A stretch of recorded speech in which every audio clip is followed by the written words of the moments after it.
I want to welcome folks back to our 33rd weekly episode of Zoom Conversations. And my guest today is Professor Jim Melcher, who teaches political science at the University of Maine, Farmington. He's been on my list to interview for quite some time. And the reason he's number 33 is because episode number 32 was with Tyler Washburn, who is a former student of Professor Melcher. Yes. And I'm sort of at that point now where one interview sort of leads to the next interview. I'm actually thinking I need to do Linda Britt, who is a professor at the University of Maine of Farmington, who did a very interesting project on Margaret Chase Smith. Yeah. And actually, when I get to photos, we're going to see a picture of you with Linda Britt. Well, my students would be delighted. I always try and encourage in good writing, encourage them to have segues and try and make connections. I say, lead gentle reader by the hand and not just make it look like random laundry. And I say, why do I talk about segues so much? Because I don't always see them in the writing. So going from Tyler to me to my colleague Linda Britt is an excellent triple UMF arrangement there. I like it. Well, what's interesting to me, especially as a historian, but even in life as well, is it points out that the connections in life. There is an interconnectedness amongst us if we look for it.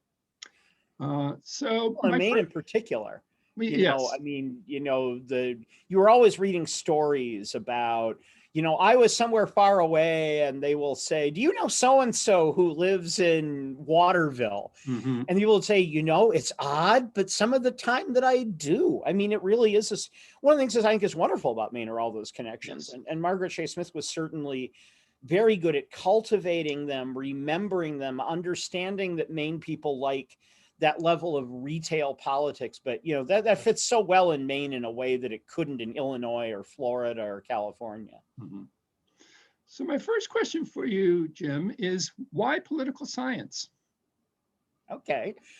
Why me in political science, or why should anybody give a darn about political This is an science? interview with you. Yeah, this isn't a philosophy. Oh, okay. I was thinking this was a Rorschach test of some sort. Like, I'm going to hold up some pictures of the Capitol and tell me what they make you think of.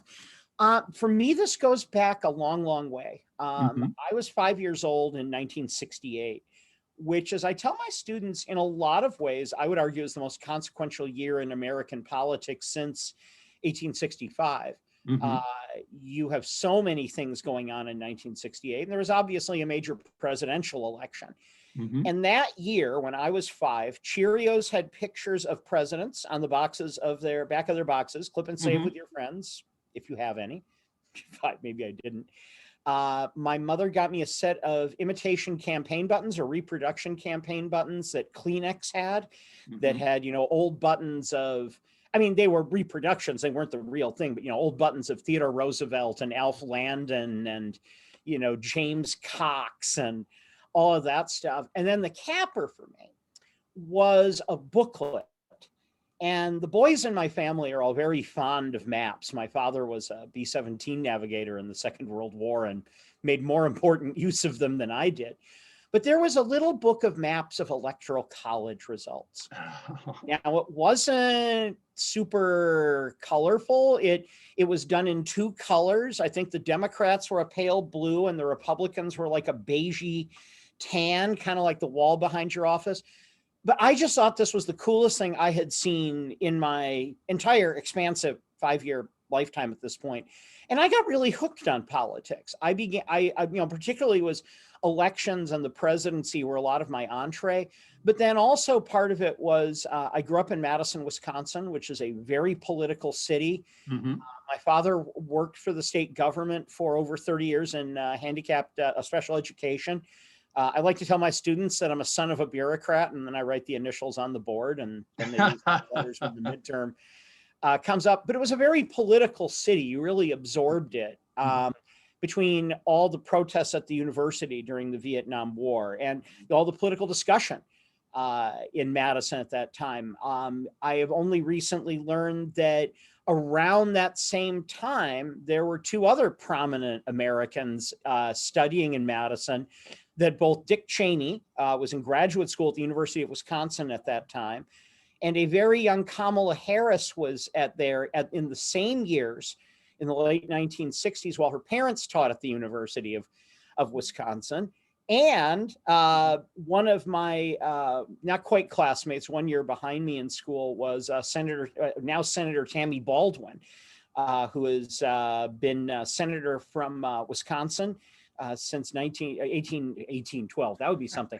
2012, we were in the Optimus speech contest together. My first topic was fan violence in Major League Baseball, and her topic was campaign finance reform.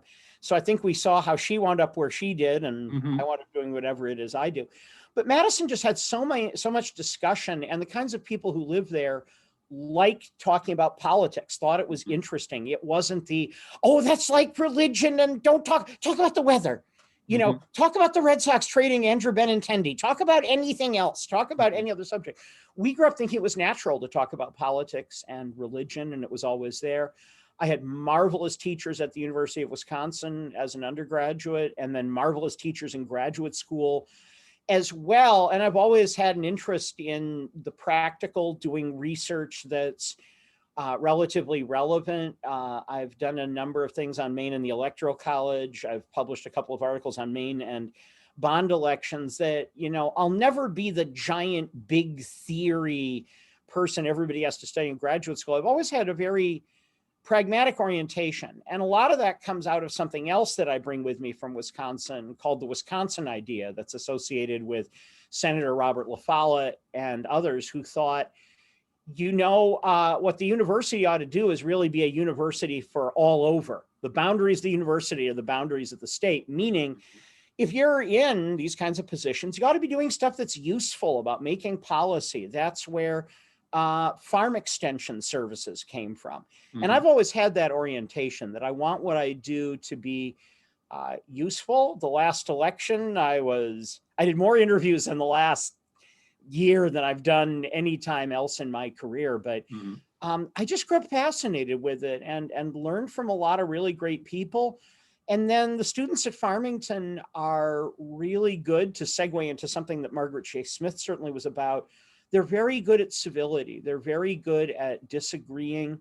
They're very good at disagreeing and being pleasant to each other, and can still be friends with each other. And I think Margaret would be very pleased to see how that's gone. So that's kept me going in political science. I've been at UMF since the last millennium, since 1999, and had lots of great students going on doing things all over the spectrum. And Tyler's a great example. Growing up in Wisconsin, how much did you know about Margaret Chase Smith? Was she on your radar screen at all before you got to Maine? Not particularly. I mean, the sort of basics everybody knows, like, okay, there was a prominent woman, she was in the Senate, she ran for president, and the Declaration of Conscience speech. I mean, sort of the basics that, well, maybe not everybody got out of their American history. Somebody who's paying attention in American history would have gotten those. I certainly was aware of how much Wisconsin had been influenced by political culture from New England. I think that would have been more the sense that I had. Daniel Elazar's moralistic political culture going west. And if you look around Wisconsin, it's loaded with town names from Maine. There is a Lewiston, there is a Bangor, there is an Augusta, there is a Portland, Casco, and then the rest of the Northeast. There's Hartford and Brooklyn and Fitchburg and Stoughton. And so I always had a sense of connection between Wisconsin and New England. And then I married a New Englander. My wife is from the northwestern part of Connecticut. But I probably grew up hearing more about Ed Muskie than I did, particularly because he ran for president in 1972. And vice president in 1968. Yes, indeed. Yeah. And so I think Muskie was a little bit more prominent to me because of that than Smith was. I remember the 68 nomination or the 72 nomination campaign is really the first one that I followed very closely. I was only one when Margaret Chase Smith ran for president in 1964. And so I had no firsthand memory of that. So aware of a broader connection, yes, but I hadn't read Declaration of Conscience, cover to cover, or any of the other books about her. Have you actually read Declaration of Conscience from cover to cover? Cover to cover, no. I have read pieces of it. I read another biography of hers cover to cover that came out relatively recently that I was asked to review, and wrote one of the pieces on the back. So I can say I have read a biography of Margaret Chase Smith cover to, and certainly pieces of others and lots of articles. I've reviewed a number of articles for scholarly journals about Margaret Chase Smith. They seem to find me and they say, who's a political scientist who's heard of Margaret Chase Smith? Let's go with this Melcher guy. So I've had a lot of opportunities to interact with Margaret Chase Smith in an academic setting. But if you told me when I was 5 years old that I would wind up in Maine talking with the head of the Margaret Chase Smith Library, I would have maybe smiled and nodded and said, well, that sounds like fun. So I'm curious, growing up in Wisconsin, what do you learn about Joe McCarthy, Margaret Chase Smith's great nemesis? Well, that's a good question, because Joe McCarthy, of course, was from the Appleton area, was from Grand Chute, just outside of, and certainly you heard a lot more about McCarthy and heard about his legacy. And I did hear about the confrontation, but I didn't know all of the details. I didn't know that it was in response to the Wheeling speech that McCarthy gave, or in response to a lot of those things. Part of McCarthy for me was a personal thing, that my father was a Silver Star and Purple Heart winner in the Second World War, who was a real hero and never made anything of his war injuries. He had disabled license. It was very hard for him to walk a long distance, but he never tried to cash in on it. And so a lot of my reaction to McCarthy was less about the things that went on in Wisconsin as a child than about how McCarthy lied about his military service, made it seem like he'd done much more than he had, that he was tail gunner Joe. He allegedly put a weight in his shoe when campaigning to make it look like he had a limp. So before I really had a sense of the Smith-McCarthy confrontation, I had a sense that McCarthy had acted dishonestly, would do things to help his own political career. And then you certainly get a heavy dose of it growing up in Madison, where our afternoon paper was the Capital Times, which was a very, very, very liberal paper, partly founded by some disciples of La Follette. You certainly read them doing retrospectives of how they had fought McCarthy very, very hard. Smith wasn't always part of that equation. And then growing up with Bill Proxmire as one of our senators, Proxmire, who, like Margaret Chase Smith, disliked fundraising, mailed back contributions. In some ways, he has a lot in common with Margaret Chase Smith on the Democratic side. Proxmire, after years of losing races for statewide office, takes McCarthy's place in the Senate in 1957 after McCarthy died of a liver ailment. And so I always had that sense of Proxmire being linked with him. A little less about Smith, but, sort of had the basics of it.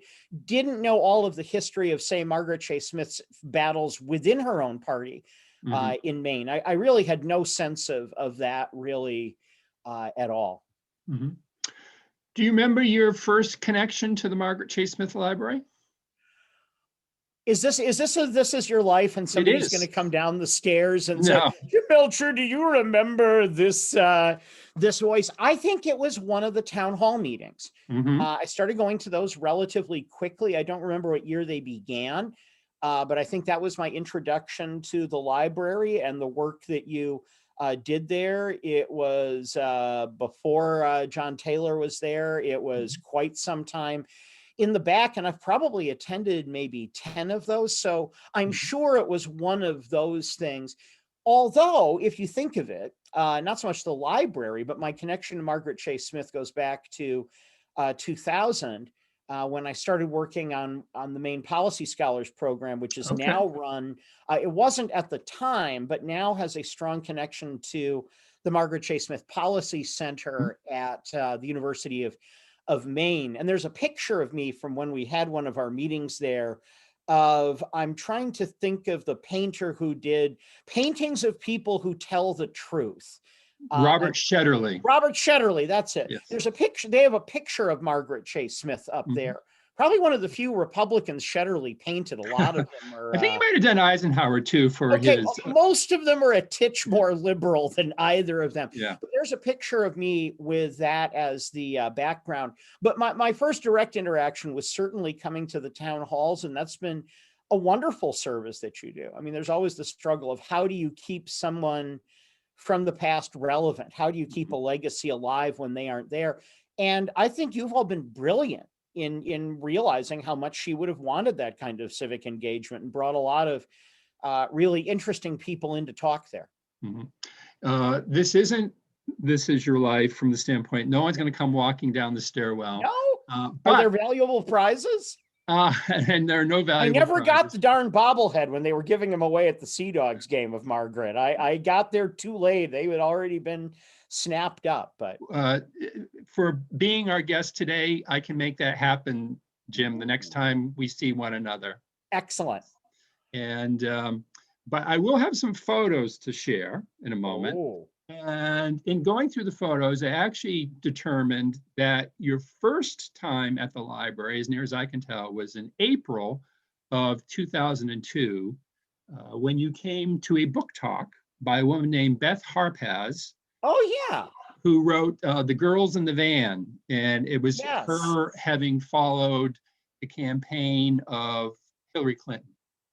Yeah, it was kind of playing off the boys on the bus that had been an earlier, I think that was a discussion of the 1972 campaign. Yes, I remember that now. And then the next month you returned, and I'm going to do share screen now. Oh, I always do this. I forget to go backwards. Right here. Oh, wow. There I am with Beth Tice Morse. Yes. Beth Tice Morse is one of my fellow University of Minnesota political science graduates, along with Amy Freed over at the University of Maine, and my colleague Scott Erb. She has been a very prominent scholar on American politics and citizenship and so on. That's right. She was that. I forgot that Amy or Beth was there for that. This is your life, Jim. Exactly. So I had longer hair then. It was darker.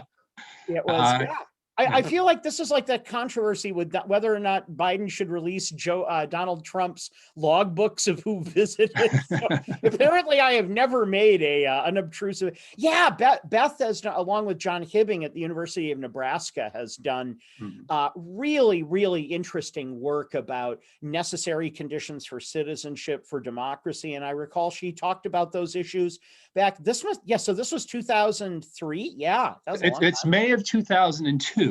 Wow. Yeah. Wow. 19 years ago. Goodness. Yes. Well, that's awesome. Yeah. And we have, as you mentioned, you've come to many Maine town meetings. So there was lots of photos I could have chosen. I went for the first time that you attended one, but I remember there's another one of you talking with Amy Freed in a Maine town meeting. Yeah. And Amy and I have done a lot of picture as well, because a model of this Space Shuttle Columbia is in the background. Yes. All right. Amy and I have done a lot of co-writing together, and the talk that wound up getting recorded that I gave on Margaret Chase Smith was in Amy Freed's Women in Politics class at the University of Maine, and we're working, we have a book chapter in Presidential Swing States, newest edition coming out. So, and Amy and I have worked together on the Policy Scholars for a long, long time. So she's a political science professor at the University of Maine, but I think she's actually more gone into administration at the university as well. She's department chair right now, but she's also done some other things. She's still teaching, but she has worn many, many hats in her career. She's really done a fine job up in Orono. So you were definitely on our radar screen, but I think actually it was the Maine Humanities Council that got to you first to ask you to do a presentation on Margaret Chase Smith. Yes. And so this goes back to 2011. And it was a presentation you gave at the Goodwill Hinckley School. That's right. Which has a connection to Margaret Chase Smith, and that the building that you presented in, along with Professor Linda Britt from the University of Maine at Farmington, who is on the left-hand side, is a building that had belonged to Margaret's grandparents. And when Mr. Hinckley started the Goodwill Hinckley School, he bought their farmstead. And many years later, the Alphon family gave money to renovate the building and use it as a visitor center. So that's where the presentation was held. And do you remember this, Jim? Is this? I do. Okay. I do. And there's Margaret's bust. A bust of Margaret done by a woman named Elizabeth Hart. Yeah. And as you said, that's Linda Britt, my colleague at UMF. I remember that very well. It was the only time I've spoken at Goodwill Hinckley. It was put together with your folks, and then also the Maine Humanities Council put that together. And it was part of a series. It was sort of a one-day symposium on Margaret Chase Smith. I remember I was talking about sort of the legacy for contemporary American politics of her career, but they messed up the recording. And that's why the recording of that, no longer online, unfortunately, but the recording Maine Humanities Council did was when I reprised that talk in Amy Freed's Women in Politics class at the University of Maine about a week and a half later. But I do remember, yeah, I talked a lot about civility. I talked about bipartisanship. I used my favorite picture of Margaret Chase Smith, which is the picture of her at what is now called RFK Stadium in Washington in, I think, 1965, watching a Washington Senators baseball game with Lyndon Johnson. And they're both having a wonderful time, and Seymour relaxed. But yeah, Linda talked about her play about Margaret Chase Smith at that event, as I recall. And it was a really nice all-day affair up there at Goodwill Hinckley. It's always the opposite movements. Do you see the picture? It's right behind me. It's over my left shoulder. Oh, it is. Oh my goodness. I couldn't see. Well, I'm seeing the young Margaret more, but yeah, that's my favorite one with that red and white cup. And I think one of them has a hot dog. I think it was publicized. I think Lyndon Johnson was wearing a Rolex or something, and the watch company publicized that he was wearing that. But, that's how she was. Lyndon Johnson got along extremely well. It was, almost seemed to be kind of sweet on her in a way. He'd call her Maggie, and that you could do that. And it was hard to imagine Donald Trump and, well, I don't know, Charles Schumer or, other Tammy Baldwin or somebody at a ball game with him. And I think that's one of the things that she really stood for. And I love that picture. I did not see that was over your shoulder. I had that as part of my presentation. And then I talked about how her presidential campaign style might not have worked as well. The running in only, I think she was only on the ballot in Illinois and New Hampshire, eschewed raising money, wasn't on television, but still the pioneering part of that was important. And then I think the next year was when I was chosen to speak at the library. So yes, the next year, you did such a brilliant job. That was probably my first introduction to you as a lecturer. And you did such a brilliant job, I decided that you should be our Maine town meeting speaker in 2012. And there you are, getting your presentation ready, waving to the camera, hamming it up. Unlike you. I've studied the American presidency and American politics, so I have to. It's almost a campaign type. Yes, a campaign wave. There's a picture I got of myself. I went out to Los Angeles to see Wisconsin play in the Rose Bowl a couple of years ago, and went to the Nixon Library, which is very well done. It's a fascinating place to go to, and they have a piece of the set there where you can sit and pretend that you're in the car with Richard and Pat Nixon in the Rose Parade. And there's a picture of me waving, sitting next to Dick Nixon, who certainly was somebody Margaret knew well. I was so pleased and surprised to be invited. I don't remember the sandwiching of it, but I was in between a Pulitzer Prize winning historian from California and Congressman Tom Allen.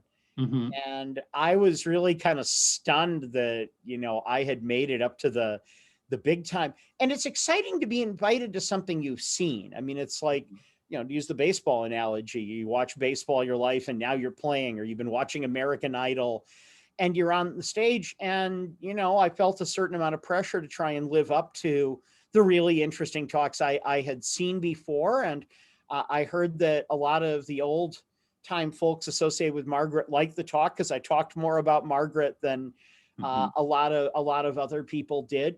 And I remember that civility was one of the main themes of that discussion, bipartisanship, and putting it in the context of Margaret Chase Smith. And I remember there were a lot of comments about bipartisanship from the audience. I remember George Smith asked me one, prominent. Another regular at Maine town meetings. Was at the town meeting, and I remember asked a challenging question, and the audience was really engaged. I mean, I know this will sound like I'm, trying to put too fine a gloss on this, but that was one of the biggest honors of my career in coming to Maine, was being asked to do that. It was a great vote of confidence in me. It showed that I was doing things that people thought were relevant, that I work hard to do work that political scientists and non-political scientists will want to look at. And that was an amazing benediction for me. Mark Twain famously said, I could live for a month on a good compliment. I could live for a decade on being invited to speak at the Smith Library. Well, a lot of people we get have great academic credentials, like you say, a Pulitzer Prize winning author. But there's a difference between having those credentials, and just because you're a good writer doesn't mean you're a good speaker. And you're a very good speaker, you're a very animated speaker.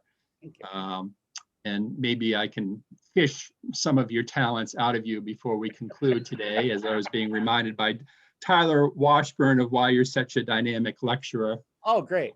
So I'm going to stop. Well, tomorrow you don't need a license to go fishing in Maine. It's that one day, so you can take full advantage. And it's good that you guys have a mix of people, that you don't have just the same kind of person every year. Anyway, back to Tyler. I'm always happy to talk about Tyler. Well, what I want to talk about now, and this sort of relates, is because you've reminded me of some other connections that we have. You reminded me of a co-lecture that you did with our John Taylor in talking about the 1964 presidential election. What are your recollections of that? We did that in Lincoln Auditorium at the University of Maine at Farmington. So it was not a formal Smith Library event, but we wanted to talk. This was between two presidential elections. I believe that was in 2014. And a lot of what we talked about was her as a path breaker, that there had been other women who had run for president, but not under a major party label. And kind of first woman presidential candidate is that we talked about how people kind of discuss that. Shirley Chisholm, who ran a much more involved campaign 8 years later, would sometimes call herself the first major women's presidential candidate and kind of push Margaret off to the side. And we kind of divided it. John talked more about the history of the logistics of the campaign, how women had written into her, urging her to run. And then my piece was more, well, how does this fit into our study of campaigns? And a lot of my conclusion was the path-breaking piece of it very much has legs, very much continues. But the method of running really became obsolete after 1968, that she was running in an era of trying to curry favor with elites. You didn't have to run in a lot of states.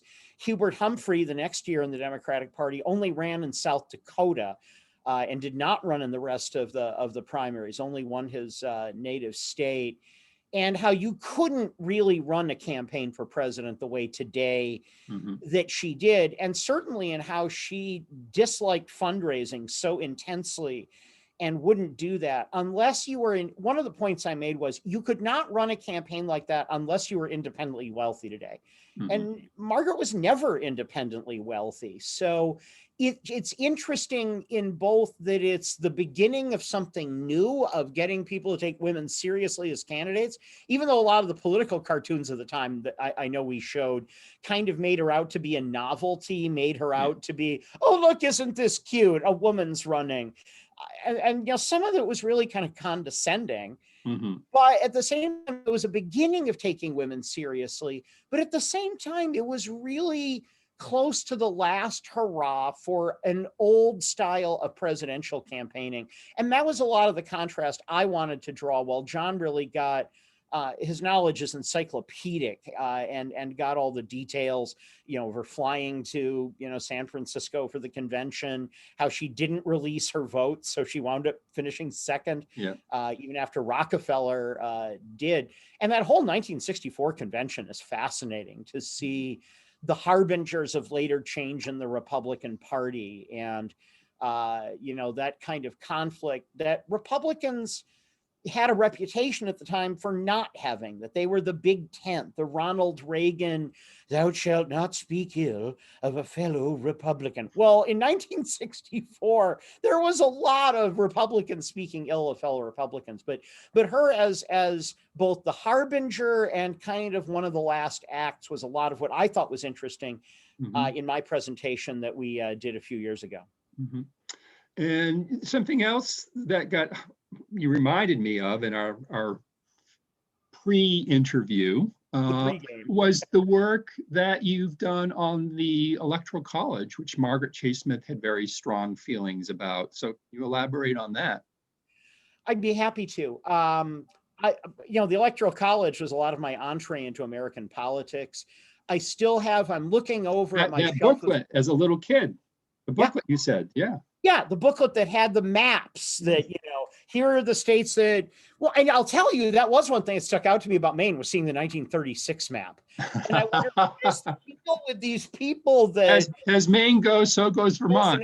Or as James Farley said, as Maine goes, so goes Vermont. I remember wondering what the deal was about Maine at that point. And explain to people what the 1936 electoral map was.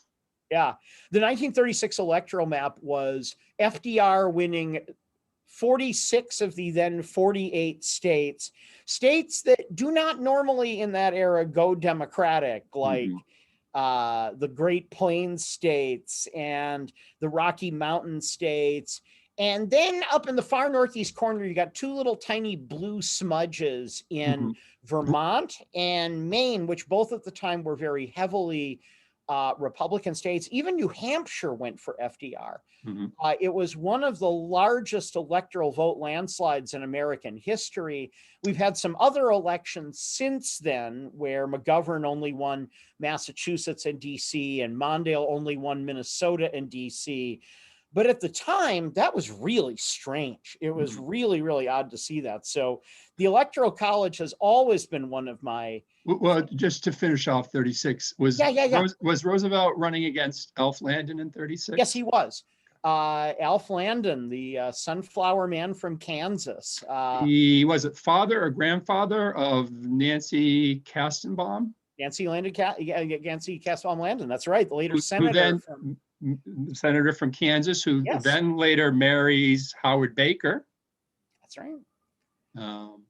It's 6 degrees of Margaret Chase Smith here.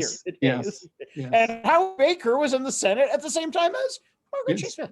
Howard Baker, of course, great senator from Tennessee, best remembered in a lot of ways for his work on the Watergate hearings. But Maine really was very distinctive. I think 1912, Maine didn't go for the Republican. I want to say they went for Wilson in 1912, but there are almost no elections in that era where Maine did not go Republican until that 1964 election to close the circle, when a lot of moderate Margaret endorsed Goldwater, but there was a lot of people that weren't so happy about Goldwater in Maine and elsewhere that year. Well, he actually got her to do a campaign ad, which you can find on YouTube, saying that Barry Goldwater, all you senior citizens, will not get rid of Social Security.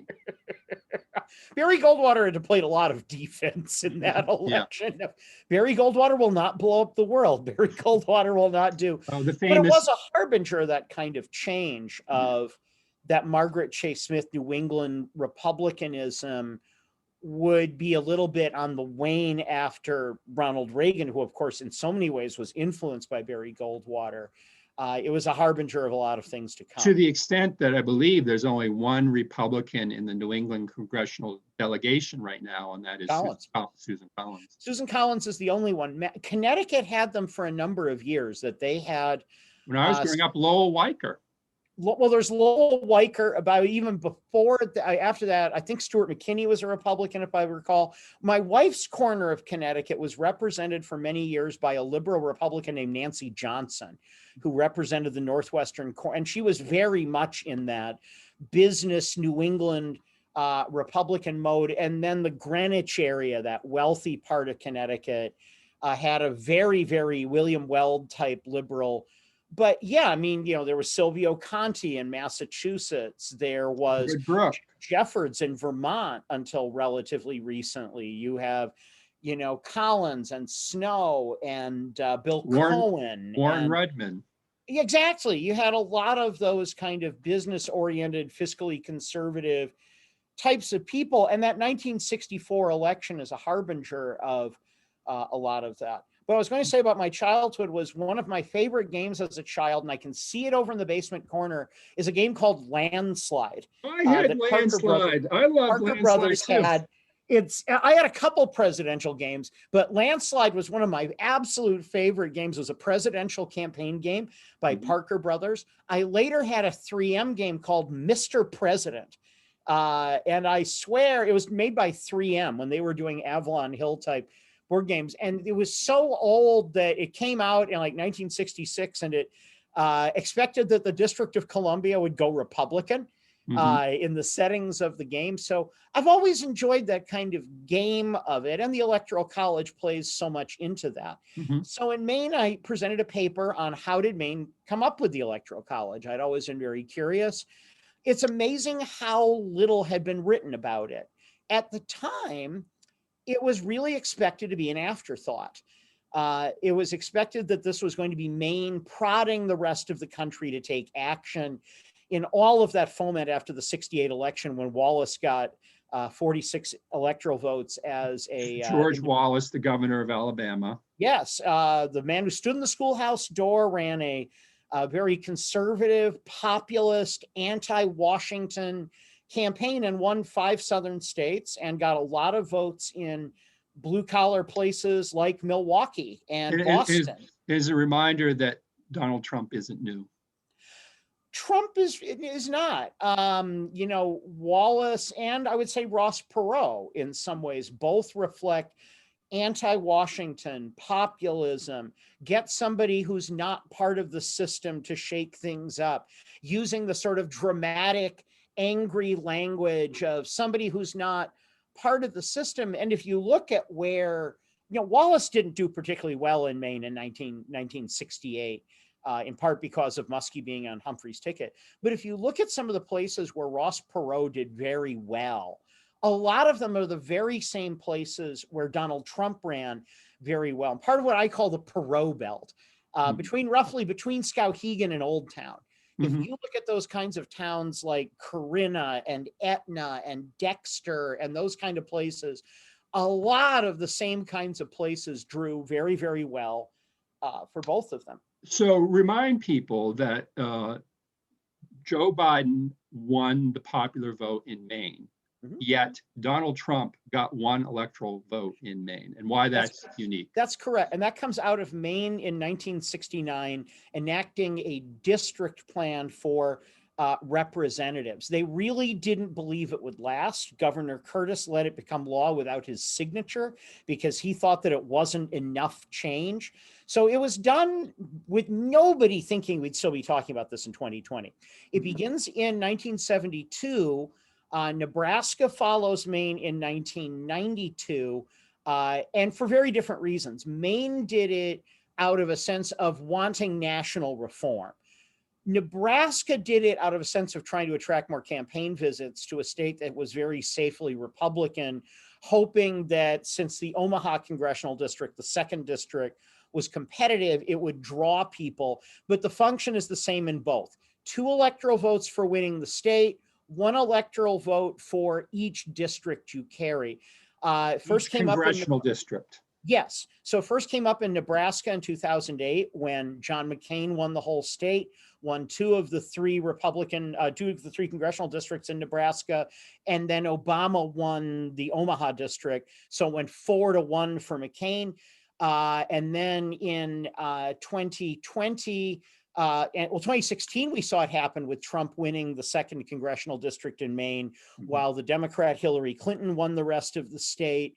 And then in 2020, again, we saw both Nebraska splitting its vote and Maine splitting its vote by the congressional districts not voting for the same candidate. But yeah, those people in the legislature would be amazed to see that it's still going on now. So there are many proposals out there, ranging from just getting rid of the Electoral College altogether to coming up with some sort of reform along the Maine-Nebraska lines. And we don't have enough time we could do a whole half hour or an hour on the Electoral College. I could do a week on the Electoral College, David. Could you do a whole course on the Electoral College? Honestly, I could if I really had. I could if anybody would enroll for it, but we got to watch our finances here in the UMaine system. And when that got like 3 students signed up for it, they'd axe it right like that. So my question to you is, do you think coming out of this 2020 election, do you think there will be any reforms to the college?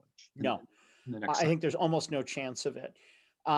Certainly amending the Constitution has proven extremely difficult. We've only done it once in the last 30 years. You need a lot of bipartisan support to amend the Constitution. The 2000 election between Al Gore and Joe Lieberman and sealing in people's views on the Electoral College created a division that wasn't there in 1969. They were able to act in 1969 because there was bipartisan agreement to change the Electoral College. Over 80% of the public wanted change in the Electoral College. Nixon and Humphrey both wanted change in the Electoral College. The Maine bill was highly bipartisan. That level of bipartisan consensus is gone. There are almost no Republicans who want to change the Electoral College. They've wrapped themselves in the framers. They've wrapped themselves in a variety of things. There is an effort at an interstate compact that wouldn't require a constitutional amendment. It's gotten almost no support in states that ever go Republican. It's again, the energy we are seeing on that is much like the rest of it. The energy is all on the Democratic side. And I don't think we're going to see. I've told my students I'll give them all a nickel if they come back if any constitutional amendment passes in the next 10 years. I think the country is too divided for that. And I think the Electoral College is an area where the division is so deep. I don't think we'll see that change until we have a reversal of 2000 and 2016. I don't think we'll see change in the Electoral College until the Republicans win the popular vote and Democrats win in the Electoral College, which came if Ohio had flipped in 2004, that would have happened. Until that, I don't think there's going to be anything to shake Republicans loose from not wanting to change the Electoral College. And, look how Margaret Chase Smith did, Carl Mundt, it used to be something a lot of Republicans were behind. That's almost completely gone from today's Republican Party. So the anomaly of the Electoral College, and this goes back even to the 19th century, is that you can win the popular vote and lose the Electoral College vote and therefore not become president, even though a majority or a plurality have voted for you. And that's happened more commonly now in more current presidential elections. Yes, 2000 and 2016. Before that, depending on how you look at the 1960 election, because there's a lot of shenanigans and how do we count Alabama's electoral votes? The last time before that had been 1888. But 1968, it came close to happening that the race would be thrown to the House of Representatives. And, crises are often the things that produce big changes. But the crisis for a lot of people of having the popular vote win or lose has not, and I don't think is going to produce that kind of change this time around. And something else I wanted to touch on, you've already alluded to it, another way that we've known about you in particular is through the Maine Scholars Program, which sort of predates some of the other things we've talked about. I think I actually have a picture of that. Let's see, to the screen, shared screen. And here's a picture of you with some policy scholars. I think this is not a reflection of your political views necessarily, but in this picture, you're on the center right. That's kind of where Margaret Chase Smith was throughout most of her career, so that makes sense. Actually, right behind Amy Freed. Yep. Like, yeah. Yeah, my good So friend. tell people what this Maine Policy Scholars Program is, which is now run out of the Margaret Chase Smith Policy Center. Sure, I'd be happy to. And I presented a paper about it at the American Political Science Association convention and its history back in the mid 2000s, and another university picked it up and ran with it. It was started by a man you'll probably remember named Peter Cox, who was the owner of a prominent weekly paper called the Maine Times. And when he sold the Maine Times, he plowed money into a scholarship program that he hoped would create a young brains trust for people in Maine, that it would get some of the brightest young people together and get them looking at policy. And it started originally primarily at the University of Southern Maine, but by the late 1990s, it had expanded to all 7 campuses of the system. And so students pick a policy topic and apply on their campuses. There's one chosen for each of the UMaine system campuses, and they're only competing against their people. And they get a scholarship and research money and hold meetings through the year, researching a policy area of interest to people in Maine. And in the end, make a presentation to the governor or another policy leader with their recommendations. So they learn from the scholars from the other schools, they learn from the faculty from the other schools. I've been involved in this since 2000. Right after I got to Farmington, I did this and have been present for a lot of those. Our current scholar is looking at the issue of green crabs on the Maine coast and how they damage the native fisheries, damage lobster, and how we could make them more marketable.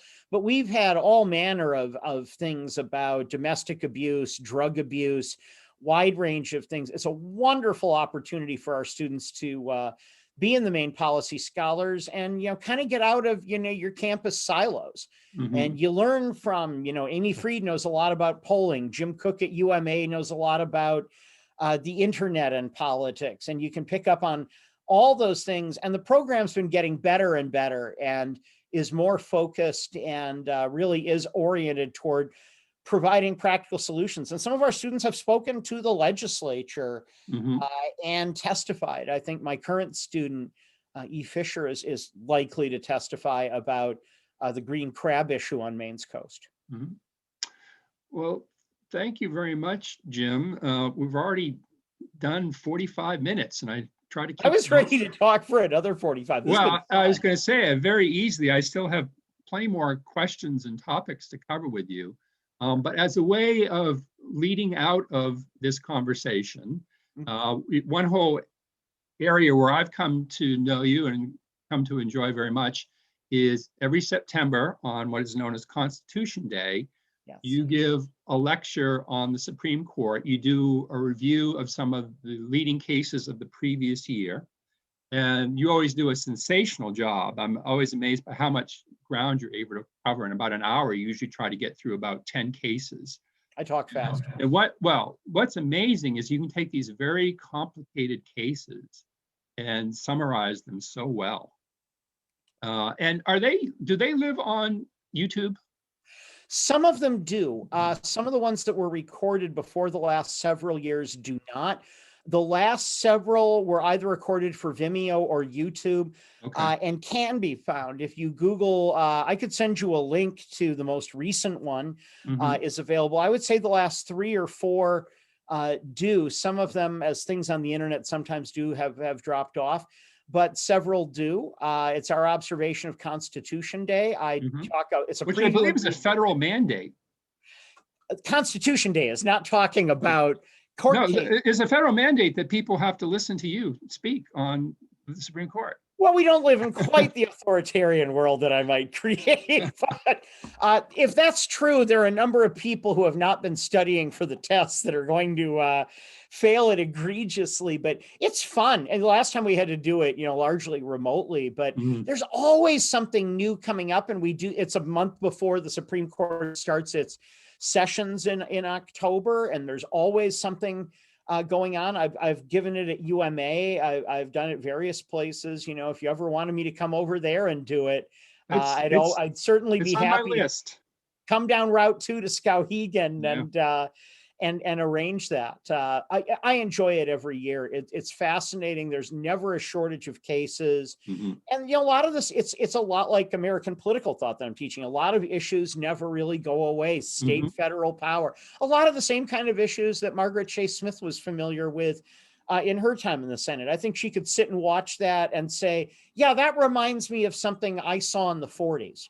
Yeah, there's definitely these recurring issues. What does the separation of church and state mean? What does the Second Amendment mean? What do all the parameters of the First Amendment mean? Well, the Fourth Amendment alone, all the idea, what is an unreasonable search and seizure? Or with the Eighth Amendment of what is cruel and unusual punishment. And as I tell my students, when rules are vague, people will fight over what they mean. And there is no better example than the stuff in the Bill of Rights is both important and vague. And important plus vague means major brawling going on a lot of these kinds of things. Yeah. So again, I very much commend those to people. Look them up on YouTube. And when we're all able to gather together again, file away Constitution Day and see if you can get yourself to Farmington to see one of your presentations, because, and this is how I want to end, it's where I've come to see you in your fullest dimensions of how engaging you are to the undergraduates. And this is something that Tyler mentioned. And Tyler, you're not a professor that students fall asleep on. And one of your gifts is impressions. And you've already done a Ronald Reagan impression for us. Yes, I have. I can't do Margaret Chase Smith, though. Tyler also Johnson might be in my repertoire, but that's an entirely different matter. Tyler is a big fan of your Bill Clinton impression. All right. Very, very good. Well, Tyler, now see, to do the good Bill Clinton, you have to pause, lick your lips slowly, and then speak very slowly. I famously tell my students at the end of the semester, I quote Bill Clinton. I say to them, God bless you and God bless the United States of America. I have a cardboard cutout. I taught for 3 years at Cleveland State. He mentions the cutout. He mentioned the cutout. I have a cutout that my student Nora Wallace got for me at Cleveland State. I had 3 one-year jobs at Cleveland State. And then was lucky enough to be able to come to Maine. I love teaching in Cleveland. And there was a party store down the street with, cardboard cutouts and balloons. And Nora Wallace thought, we got to get that for him. So when we discuss Clinton's impeachment in con law class, I trot Bill out of the office and put him in the corner because Bill had been very inappropriate. It depends on what the meaning of the word is David. But apparently he did not commit a high crime or misdemeanor. Well, there's another vague one. What did Gerald Ford say about high crimes and misdemeanors? He said, what did he say, Jim? Whatever the House says they do. And if there isn't a more vague thing than that, I mean, because, Gerald Ford pushed for the impeachment of Earl Warren off of the Supreme Court. And Ford's image has kind of become the, nice, gentle guy that healed the country. Ford could be plenty partisan as minority leader in his day, but Ford isn't that interesting to do. So Ford is not you. And my students might not know who it is. For some reason, they do know Nixon. That they're able to understand the Nixon type of approach to a lot of things. I'm sure she'd say very, very good things about, the sort of shaking of. But they do remember him. But sometimes I feel like I'm becoming very elderly. I was born when Kennedy was president, and my students look at that and say, "Wow, as old as the hills." But Tyler's just one of so many great students I've had, and I'm really, really proud of him. And well, thank you very much, Jim. This has been a pleasure, and as we have both commented, there's a lot more ground we could cover, but I'm very conscious of people getting zoomed out. So we're going to keep it to 50 minutes today. And again, thank you. And I'm sure there will be an occasion we will get you back to the Margaret Chase Smith Library to entertain and to inform. Well, I try so. I always say my teaching philosophy is the same as Highlights magazine from our childhood, that it's fun with a purpose. Now, I don't do the Goofus and Gallant thing, but I try and have fun with a purpose. But This has been fun. I think I passed all the tests. I think I recognized the people in the pictures. So I'm sure my doctor appreciates the mental wellness check that my memory is apparently still intact. And this was a lot of fun, David. Love to talk to you again soon. Well, thank you for taking the time today, Jim, and good luck with the rest of the semester. Good luck with the rest of the series. I'm looking forward to watching them. Oh, thank you very much.